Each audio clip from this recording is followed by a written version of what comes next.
কল্যাণী বিশ্ববিদ্যালয়ের অন্তর্গত সমস্ত কলেজগুলিতে যে সমস্ত ছাত্রছাত্রী ফোর্থ সেমিস্টারে জিওগ্রাফি মেজর নিয়ে পড়াশোনা করছো, তোমাদের জন্য আজকে গুরুত্বপূর্ণ আলোচনাটি। আজকের আলোচনাতে তোমাদের জন্য আরেকটি গুরুত্বপূর্ণ নোট নিয়ে আলোচনা করব। তো তোমরা ভিডিওটি প্রথম থেকে শেষ পর্যন্ত দেখো, কারণ এই পিডিএফটির পাসওয়ার্ডটি তোমাদেরকে আমি ভিডিওর মধ্যে যে কোনো একটা সময় বলে দেব। সেই পাসওয়ার্ডটি দিয়ে তোমরা এই পিডিএফটি ডাউনলোড করে পড়তে পারবে এবং তোমাদেরকে হালকা করে আমি বুঝিয়ে দেওয়ার চেষ্টা করব।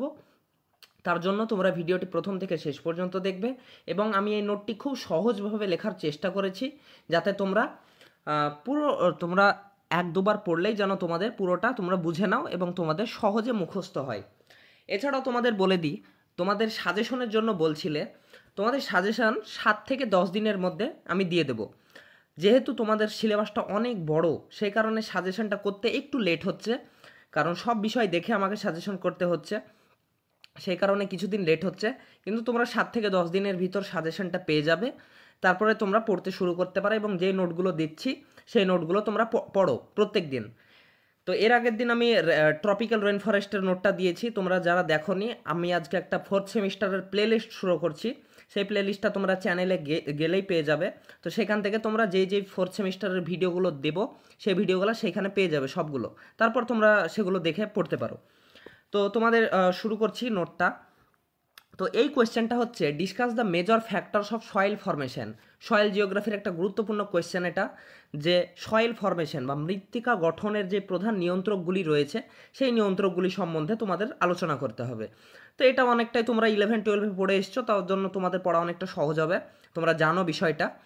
তো এই কোয়েশ্চেনটা 5 মার্ক, 10 মার্ক, 2 মার্ক বিভিন্নভাবে আসতে পারে। তো কীভাবে আসতে পারে এই কোয়েশ্চেনটা, সেগুলো আমি ভিডিওর মাঝখানে বলতে থাকবো। তার জন্য তোমরা ভিডিওটি সম্পূর্ণ দেখবে, তাহলে তোমরা গোটাটা বুঝে নিবে। তো প্রথমে আমরা প্রিফেস দিয়ে শুরু করছি। প্রিফেস মানে হচ্ছে ভূমিকা বা ইন্ট্রোডাকশান। তো ইন্ট্রোডাকশান দিয়ে শুরু করছি। তো প্রথমে হচ্ছে সয়েলের সংজ্ঞা। সয়েল বা মৃত্তিকা হলো ভূপৃষ্ঠে অবস্থিত একটি জটিল প্রাকৃতিক স্তর। এটি হলো খনিজ কণা, জৈব পদার্থ, জল, বায়ু এবং অণুজীবের সমন্বয়ে গঠিত একটি স্বতন্ত্র ব্যবস্থা। এটি উদ্ভিদকে পুষ্টি সরবরাহ করে, জীববৈচিত্র্যের আবাসস্থল সুনিশ্চিত করে এবং ভূপ্রাকৃতিক পরিবর্তনে সক্রিয় ভূমিকা রাখে। তাহলে এটা হচ্ছে সয়েলের সংজ্ঞা। তো এই সংজ্ঞাটা তোমরা কোনো বইয়ে পাবে না, এটা আমার নিজের তৈরি করা সংজ্ঞা। তো এখানে সমস্ত সয়েলের বিষয়টুকু এই সংজ্ঞার মধ্যে প্রতিফলিত হয়। তাই এই সংজ্ঞাটা খুব গুরুত্বপূর্ণ। তোমরা 2 মার্কের যদি সংজ্ঞা দেয়, তাহলে সেই সংজ্ঞাটা তোমরা লিখতে পারবে। এটা একটা গেল কোয়েশ্চেন। এরপর হচ্ছে আরেকটা তোমাদের 2 মার্কের কোয়েশ্চেন এখান থেকে আসতে পারে, যে সয়েল ফরমেশন বা মৃত্তিকা গঠন কোনো একক নিয়ন্ত্রক দ্বারা প্রভাবিত হয় না। মৃত্তিকা গঠনের অনেকগুলি নিয়ন্ত্রক রয়েছে। বিভিন্ন ফ্যাক্টর দ্বারা প্রভাবিত হয়ে সয়েল ফরমেশন প্রক্রিয়াকে বলা হয় পেডোজেনেসিস। অর্থাৎ মৃত্তিকা গঠনের বিজ্ঞানসম্মত প্রক্রিয়ার নাম হচ্ছে পেডোজেনেসিস। তাহলে পেডোজেনেসিস কাকে বলে, এটা 2 মার্কের জন্য তোমাদের জন্য আসতে পারে, তাই এটাও গুরুত্বপূর্ণ তোমাদের 2 মার্কের জন্য আসার জন্য। এরপর হচ্ছে সয়েল ফরমেশনকে প্রভাবিত করা নিয়ন্ত্রকগুলিকে প্রধানত 2 ভাগে ভাগ করা হয়। 1 নম্বর হচ্ছে প্যাসিভ ফ্যাক্টর, 2 নম্বর হচ্ছে অ্যাক্টিভ ফ্যাক্টর। প্যাসিভ ফ্যাক্টর মানে হচ্ছে নিষ্ক্রিয় নিয়ন্ত্রক এবং অ্যাক্টিভ ফ্যাক্টর মানে হচ্ছে সক্রিয় নিয়ন্ত্রক।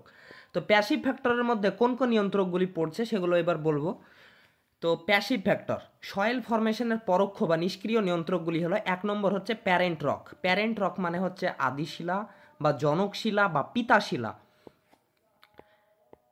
প্যারেন্ট রক বা আদিশিলা বা জনকশিলা বা পিতাশিলা বলতে সেই শিলাকে বোঝায় যা ওয়েদারিং সহ বা আবহবিকার সহ অন্যান্য ভূপ্রাকৃতিক প্রক্রিয়ার মাধ্যমে ভেঙে বা টুকরো টুকরো হয়ে মাটিতে রূপান্তরিত হয়। অর্থাৎ মাটি গঠন হওয়ার যে প্রাথমিক যেই র ম্যাটেরিয়ালগুলো থাকে, অর্থাৎ যেই র ম্যাটেরিয়ালগুলো সেগুলো তোমাদের এই প্যারেন্ট শিলাই সরবরাহ করে। এটি মাটি গঠনের প্রক্রিয়ার প্রাথমিক র ম্যাটেরিয়াল সরবরাহ করে। র ম্যাটেরিয়াল মানে হচ্ছে কাঁচামাল। তো কাঁচামালগুলো কী কী? একটা বড় পাথর, সেই পাথর তো ভেঙে টুকরো টুকরো হয়ে বিভিন্ন ছোট ছোট টুকরো হয়ে তো মাটি গঠন করে।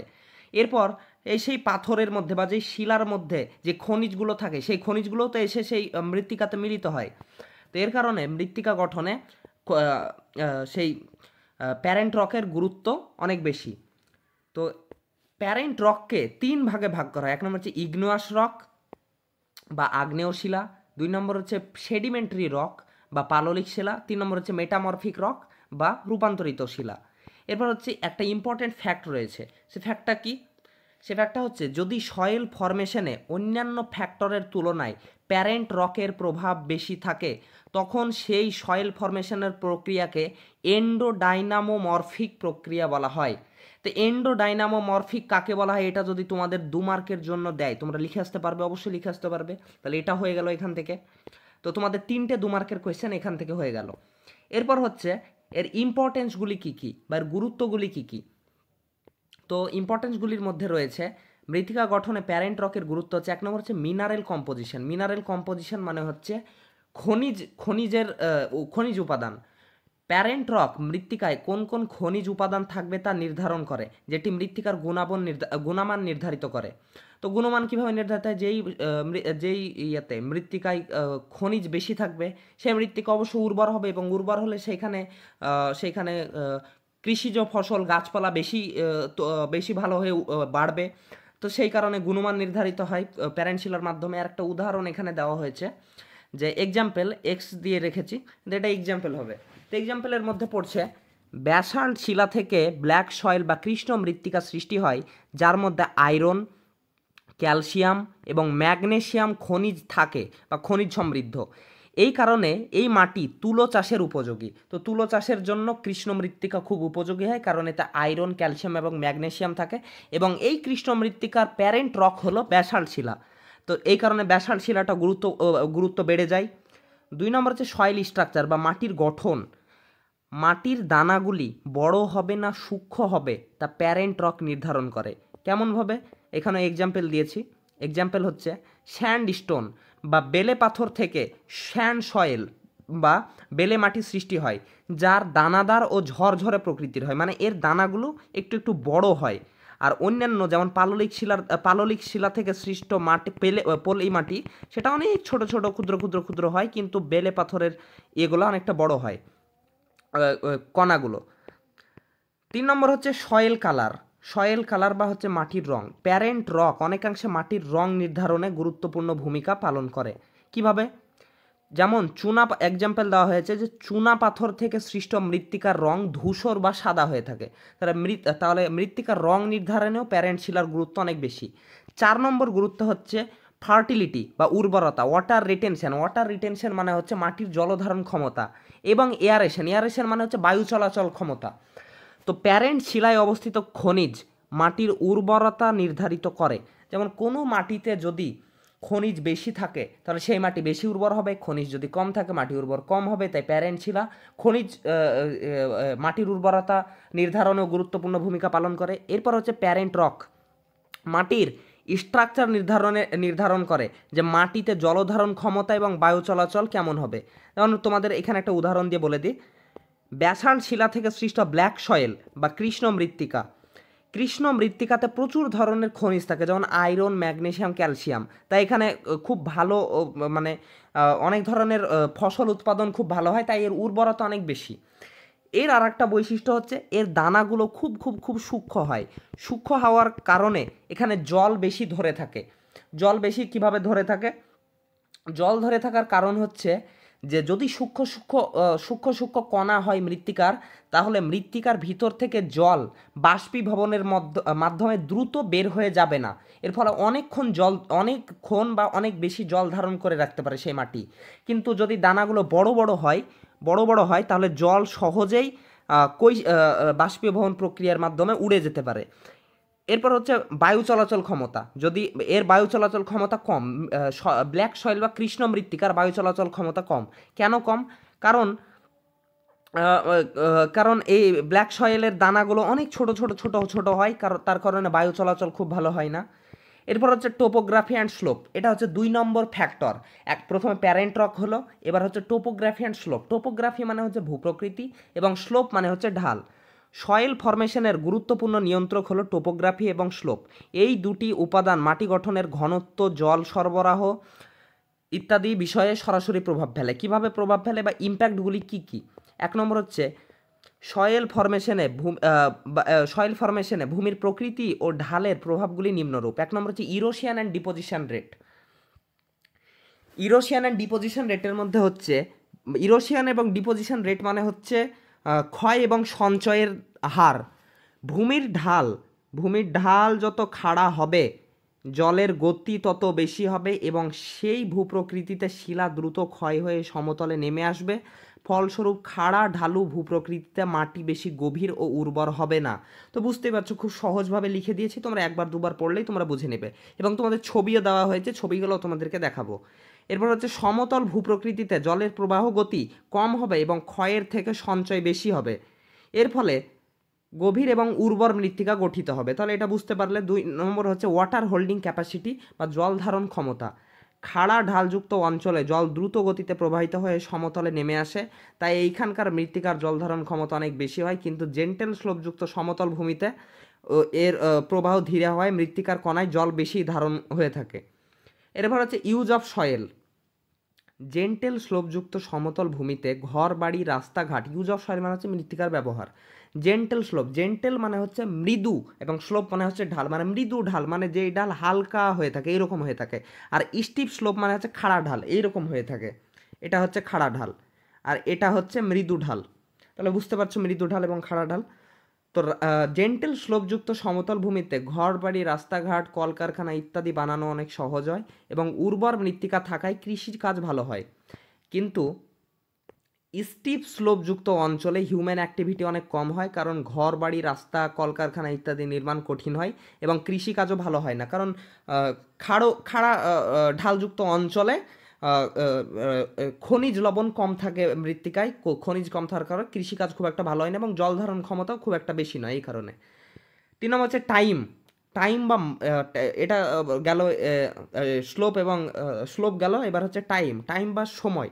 সময় কিভাবে মাটি গঠনে নিয়ন্ত্রক হিসাবে কাজ করে সেটা এবার আলোচনা করব।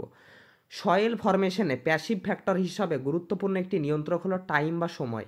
সয়েল ফরমেশনের ফ্যাক্টর হিসাবে টাইমের ভূমিকা নিম্নে আলোচনা করা হলো। 1 নম্বর হচ্ছে ফিজিক্যাল অ্যান্ড কেমিক্যাল প্রসেস। সময়ের সাথে সাথে প্যারেন্ট রকের উপর, ফিজিক্যাল অ্যান্ড কেমিক্যাল প্রসেস মানে হচ্ছে ভৌত এবং রাসায়নিক প্রক্রিয়া।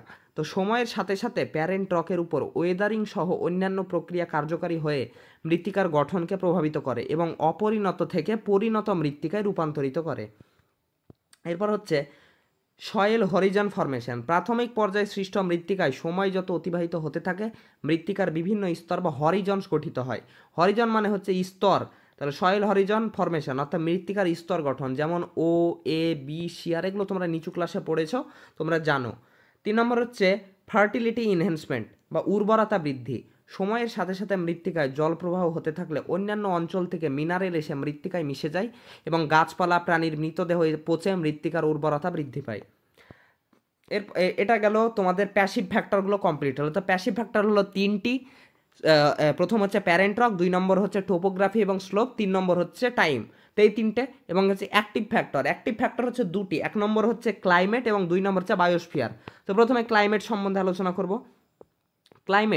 ক্লাইমেট বা জলবায়ু মৃত্তিকা গঠনে গুরুত্বপূর্ণ নিয়ন্ত্রক হিসাবে কাজ করে বা সরাসরি প্রভাব ফেলে। কিভাবে প্রভাব ফেলে?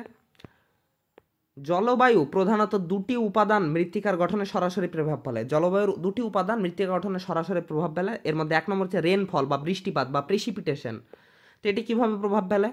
বৃষ্টিপাতের ফলে প্রধানত কেমিক্যাল ওয়েদারিং ঘটে, যার ফলে শিলা চূর্ণ বিচূর্ণ হয়ে মাটি গঠন শুরু হয়। এছাড়াও বৃষ্টিপাত পার্বত্য অঞ্চলে শিলাকে বিচূর্ণ করে সমতল ভূমিতে বয়ে নিয়ে আসে এবং সমতল ভূমিতে গভীর এবং খনিজ সমৃদ্ধ উর্বর মৃত্তিকা গঠনে সাহায্য করে। এর ফলস্বরূপ স্টিপ স্লোপযুক্ত অঞ্চলে, স্টিপ স্লোপ মানে হচ্ছে খাড়া ঢালযুক্ত অঞ্চলে পুষ্টিহীন মৃত্তিকা গঠিত হয়, যাকে লিচিং প্রক্রিয়া বলা হয়। এরপর হচ্ছে টেম্পারেচার। তাহলে লিচিং প্রক্রিয়া কাকে বলা হয় এটা তোমরা 2 মার্কের জন্য লিখতে পারবে যে খাড়া ঢালযুক্ত অঞ্চলে জলের সাথে মৃত্তিকায় অবস্থিত বিভিন্ন খনিজ বয়ে সমতল ভূমিতে চলে আসে, এই কারণে সেইখানকার মৃত্তিকা খনিজ শূন্য হয়ে পড়ে। সেই প্রক্রিয়াকে বলা হয় লিচিং প্রক্রিয়া। তো এটা তোমরা লিখতে পারবে 2 মার্কের জন্য। এরপর হচ্ছে টেম্পারেচার বা উষ্ণতা। আবহাওয়ার 2টি উপাদান হচ্ছে গুরুত্বপূর্ণ, 1 নম্বর হচ্ছে বৃষ্টিপাত, 2 নম্বর হচ্ছে উষ্ণতা। তো উষ্ণতা কিভাবে গুরুত্বপূর্ণ? মাটি গঠনে টেম্পারেচার বেশি হলে মেকানিক্যাল ওয়েদারিংয়ের কারণে শিলা ভেঙে মাটি দ্রুত গঠিত হয়। আবার টেম্পারেচার বেশি হলে অক্সিডেশন এবং হাইড্রেশনের মতো প্রক্রিয়া দ্রুত ঘটে। অন্যদিকে টেম্পারেচার কমযুক্ত অঞ্চলে মৃত্তিকা গঠন প্রক্রিয়া ধীর গতিতে হয়। তাহলে বুঝতে পারছো, যেমন তোমাদের বলি যে ক্রান্তীয় অঞ্চলে মৃত্তিকা গঠন দ্রুত হবে, কারণ বৃষ্টিপাতও বেশি হয়, আবার উষ্ণতাও বেশি, এই কারণে ক্রান্তীয় অঞ্চলে মৃত্তিকা গঠন খুব তাড়াতাড়ি হবে। অন্যদিকে যদি মরু অঞ্চলে নিয়ে চলে যায়, মেরু অঞ্চলে, তাহলে মেরু অঞ্চলে উষ্ণতাও কম, বৃষ্টিপাতও কম হয়, তো সেইখানে মৃত্তিকা গঠন ধীরে ধীরে হবে। এছাড়াও ক্লাইমেটের উপাদান হিসাবে ইভাপোরেশন মানে হচ্ছে বাষ্পীভবনে মৃত্তিকা গঠনকে ত্বরান্বিত করে। যেমন কিভাবে, যেমন মাটিতে যদি জল থাকে তাহলে তো মৃত্তিকা গঠন দ্রুত হবে, কিন্তু দেখা যাচ্ছে যে উষ্ণতা বেশি হওয়ার কারণে বাষ্পীভবন বেশি হচ্ছে বা ইভাপোরেশন বেশি হচ্ছে, এর ফলে জল দ্রুত মাটি থেকে বের হয়ে যাচ্ছে, ফলে মাটি গঠন ধীর গতিতে হবে। কিন্তু আবার যদি উষ্ণতা কম হয়, বাষ্পীভবন কম হবে এবং মাটি গঠন দ্রুত হবে। তো এটাই হচ্ছে একটা কারণ। 2 নম্বর হচ্ছে বায়োস্ফিয়ার বা জীবজগৎ। তো তোমাদের এই পিডিএফটির পাসওয়ার্ড হচ্ছে জিওগ্রাফি। তো তোমরা জিওগ্রাফিকে বড় হাতের লিখবে, জিওগ্রাফি বড় হাতের গ্রাফি, তাহলেই তোমাদের এই পাসওয়ার্ডটা তোমরা এই পিডিএফটা ডাউনলোড করতে পারবে। তো বায়োস্ফিয়ার কিভাবে মাটি গঠনে কাজ করে, মৃত্তিকা গঠনে জীবজগতের ভূমিকা অত্যন্ত প্রভাবশালী। কিভাবে, উদ্ভিদের শিকড় শিলায় প্রবেশ করে শিলাকে চূর্ণ বিচূর্ণ করে মাটি গঠনে সাহায্য করে। 2 নম্বর হচ্ছে বিভিন্ন প্রাণী যেমন কেঁচো, পিঁপড়ে, ইঁদুর, শিয়াল মৃত্তিকাকে গর্ত করে জল এবং বায়ু চলাচলের পথ নির্মাণ করে ও বিভিন্ন স্তরের মৃত্তিকাকে একত্রিত করে। আবার বিভিন্ন অণুজীব উদ্ভিদ ও প্রাণীর দেহকে পচিয়ে মৃত্তিকার পুষ্টি উপাদান সরবরাহ করে। আবার মানুষও মৃত্তিকার গঠনকে নানাভাবে প্রভাবিত করে। হিউম্যান অ্যাক্টিভিটির কারণে মৃত্তিকার পুষ্টি, গঠন, পিএইচ, রাসায়নিক ধর্ম, অবস্থান পরিবর্তিত হয়। তাহলে বায়োস্ফিয়ার বা জীবজগতের প্রভাবে মৃত্তিকা কিভাবে প্রভাবিত হয় সেটা সম্বন্ধে আলোচনা করে দিলাম। তো তোমাদের এখান থেকে প্রশ্ন কিভাবে আসতে পারে আমি বলে দিই। এই গোটা নোটটা তোমাদের 10 মার্কের জন্য আসতে পারে, এটা হয়ে গেল। এবার আসতে পারে যে মাটি গঠনে বা মাটিতে প্রভাব হিসাবে বায়োস্ফিয়ারের প্রভাব আলোচনা করো, এটা একটা আসতে পারে 5 মার্কের জন্য। এরপর আসতে পারে যে মাটি গঠনে বা মাটির বিবর্তনে ক্লাইমেটের ভূমিকা আলোচনা করো, তো ক্লাইমেটের ভূমিকা 5 মার্কের জন্য আসতে পারে। আবার আসতে পারে যে মাটি গঠনে প্যারেন্ট রকের প্রভাব আলোচনা করো, যে এটা 5 মার্কের জন্য আসতে পারে। তো এই 3টে তোমাদের 5 মার্কের জন্য আসতে পারে, এবং যদি এই নোটটা তোমরা পারো তাহলে তোমাদের 3টে 5 মার্কের জন্য হয়ে গেল, এবং অনেকগুলো 2 মার্ক হয়ে গেল। 2 মার্ক কোনগুলো হলো বলে দিচ্ছি। তোমাদের সয়েল কাকে বলা হয়, একটা হলো। তারপর পেডোজেনেসিস কাকে বলা হয়, 2 নম্বর হলো, দুটো শর্ট হলো। 3 নম্বর হচ্ছে প্যারেন্ট রক কাকে বলা হয়, এটাও একটা শর্ট আসে, 3টে হলো। তারপর হচ্ছে এন্ডোডাইনামোমরফিক প্রসেস কাকে বলা হয়, এটা একটা, 4টে হলো। তারপর হচ্ছে এগুলো থেকে বিভিন্ন আসতে পারে, 2 মার্কের জন্য দিয়ে দিতে পারে।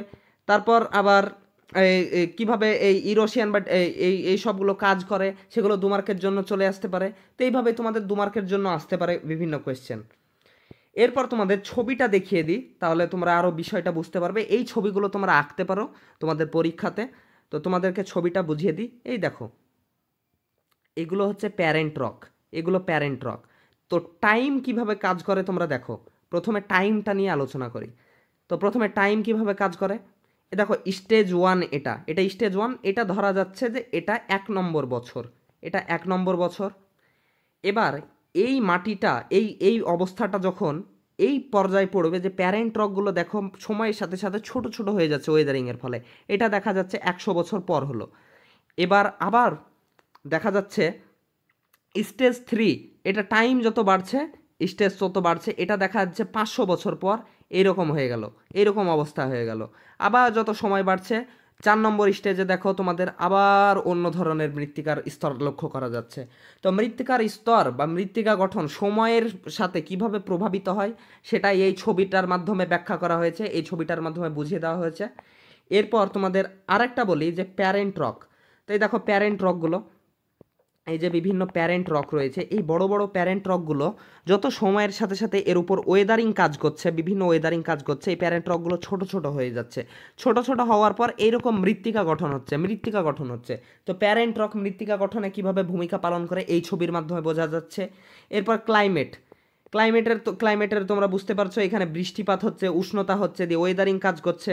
ওয়েদারিং কাজ করার ফলে মৃত্তিকা গঠন হচ্ছে, কিভাবে হচ্ছে বুঝতে পারছো।